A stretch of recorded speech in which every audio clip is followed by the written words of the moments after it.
भैया राम राम आजमगढ़ के लोगन। ई 16 तारीख यानी आज और बहने 17 तारीख के लोन रहा बेहद सावधान। कहें कि यहाँ के जिला मजिस्ट्रेट एक पत्र जारी करके आगाह कैले बाटे पूरा जनपद के कि इस जनपद में भयानक यानी भयंकर लू क गर्मी का थपेड़ा पड़ सकेला, जैसे बहुतायत लोगन का जान जा सकेले। और यही के कारण सारा स्कूल आज और कल बंद हुआ, तो बहुत सावधान रहने की ज़रूरत है। और आज भारत का प्रधानमंत्री महोदय जकरे खातिर की सबसे सुरक्षा का सबसे उच्च मानदंड अपनावल जाला, वो आजमगढ़ में रैली करत हुआ और अपेक्षा करत हुआ कि लू वाले दिन जौने दिन डीएम साहब सबके मना कैले हुआ कि केहू घर से न निकला, सुरक्षित माहौल में रहा, स्कूलन के भी बंद कर दिले हुआ। वह समय रैली में ये अपेक्षा करत हुआ नरेंद्र मोदी जी की लाखन लाखन लोग आवें। तो भैया अपने रिस्क पर जइया, अगर लू से तो हर मौत हो गई तो डीएम साहब पहले ही कह दिले हुआ कि वो जिम्मेदार ना रहिए, वो पत्र जारी करके तुम्हें सावधान कह दिले हुआ। तो मित्रों इस वीडियो का मकसद सिर्फ इतना है कि आखिर लोकतंत्र को कितना शर्मसार किया जाएगा इस देश में। इस लू वाली नोटिस के पीछे की जो सच्चाई है वो सिर्फ और सिर्फ यही है कि प्रधानमंत्री की रैली है और उस रैली में अधिक से अधिक भीड़ जुटाने का प्रयास है, और जिसमें सीधे सीधे प्रशासन की मिली भगत है, या कह सकते हैं कि राज्य सरकार के प्रभाव में या दबाव में वो कार्यपालिका जो निष्पक्ष है, हमारे संविधान के अनुसार जो निष्पक्ष है। और इस समय देश पे कह सकते हैं कि ये चुनाव का दौर चल रहा है और सब कुछ चुनाव आयोग के अधीन है। तो मेरा कहने का तात्पर्य यह है कि भारत में जो चुनाव की प्रक्रिया है इसमें बड़ी बदलाव की ज़रूरत है। हम एक तरफ कहते हैं कि हम दुनिया के सभ्य लोकतंत्र हैं, हम सबसे बड़े लोकतंत्र हैं, वहीं हम लोकतंत्र का मजाक बना के हमने रख दिया है। नरेंद्र मोदी जी जब से चुनाव की घोषणा हुई अब तक 109 रैलियां कर चुके हैं, औसतन 3 रैली वो पर डे कर रहे हैं। आज की भी उनकी 3 रैलियां आजमगढ़ से जौनपुर जाएंगे, जौनपुर से चंदौली में रैली करेंगे। तो मेरा कहने का मतलब है कि ये देश रैलियों का देश बन गया है। और रैलियों को तो छोड़िए, अगर आप पीछे जाइए तो अपने प्रधानमंत्री को आप पाएंगे कि शिलान्यास और उद्घाटन के नाम पे ये पूरे के पूरे 10 सालों से सिर्फ रैलियां ही कर रहे हैं। यानी छोटे से छोटे प्रोजेक्ट से लेके बड़े बड़े प्रोजेक्ट का इन्होंने देश भर में घूम घूम के शिलान्यास किया है, उद्घाटन किया है। जब एक प्रधानमंत्री किसी जनपद में आता है तो आप गौर करिए कितनी अव्यवस्था होती है जिसकी आप कल्पना नहीं कर सकते हैं। राजस्व विभाग की अगर बात करें, जो डीएम कलेक्टर होते हैं, जो एसडीएम होते हैं, जो तहसीलदार होते हैं, इनके न्यायालयों में करोड़ों मामले लंबित पड़े हैं जिसको सुनने वाला कोई नहीं है, दशकों से।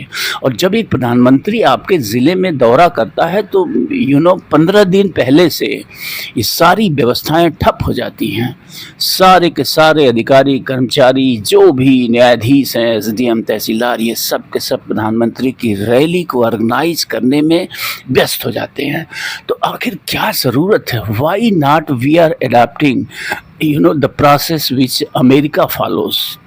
डिबेट बेस्ड होनी चाहिए। आखिर नरेंद्र मोदी जी या कोई भी नेता जो लगातार इस इस इंटरनेट के युग में लगातार जो है मीडिया में है, टीवी में है, अखबारों में है, सोशल मीडिया पे है, फ़ोन पे है, ऐसा क्या नया आके कह देगा यहाँ पे पूरे जनपद में अफरा तफरी फैला के? वो ऐसी कौन सी नई जादू वाली बात कर देगा जिससे जो है सच्चाई सामने आ जाएगी, जो सच्चाई पहले से सामने नहीं आई हुई है?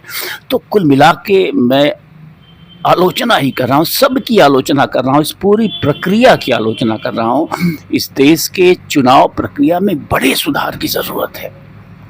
और ये देखिए कितना मतलब छोटे स्तर की बात है कि बहाना बना के स्कूलों को बंद किया गया है, लू की संभावना जता के स्कूलों को बंद किया गया, स्कूलों को प्रभावित किया गया, और सेम टाइम पूरा जिला प्रशासन लगा हुआ है कि अधिक से अधिक लोग जो है उस जनसभा में सम्मिलित हों। तो ये मतलब विरोधाभास, ये शर्मसार करता है भारत के लोकतंत्र को।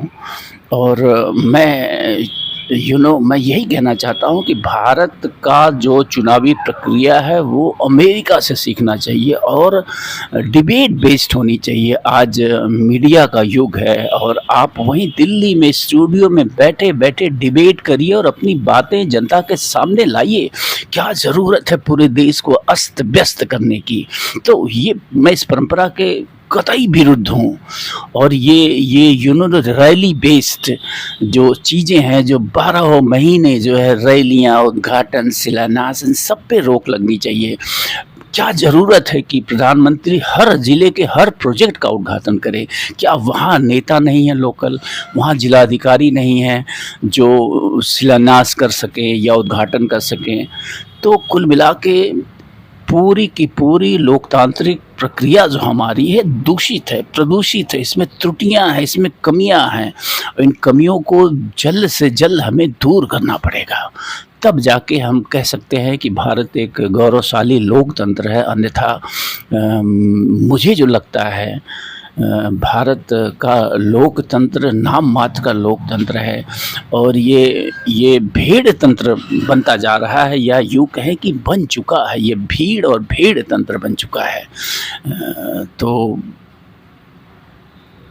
अच्छा नहीं है, जो भी है ये तरीके अच्छे नहीं हैं। ये देश को सभ्य नहीं बनाते हैं, देश को सुसंस्कृत नहीं बनाते हैं और इन तरीक़ों से कतई देश का लोकतंत्र मजबूत नहीं होने जा रहा है। तो कुल मिला के हम यह कहते हैं कि रैलिया में जाइए तो भैया सावधान रहिए, अगर मर हर गईला लोहिया जब चलल धड़धड़ाए के, जैसन कि डीएम साहब का संभावना है, ये जिला प्रशासन का संभावना है कि बड़ी तेज़ और ख़तरनाक लू बह सके। पहले तो लू से अपने के बचैया, अगर कुछ होई तो भैया क्यों जिम्मेदार ना मोदी जी जिम्मेदारी ले लें न तो जिला प्रशासन जिम्मेदारी ले ले। तो कि पहले से आगाह कर ले कि भयानक लू चली और घरे से बहरे न निकला।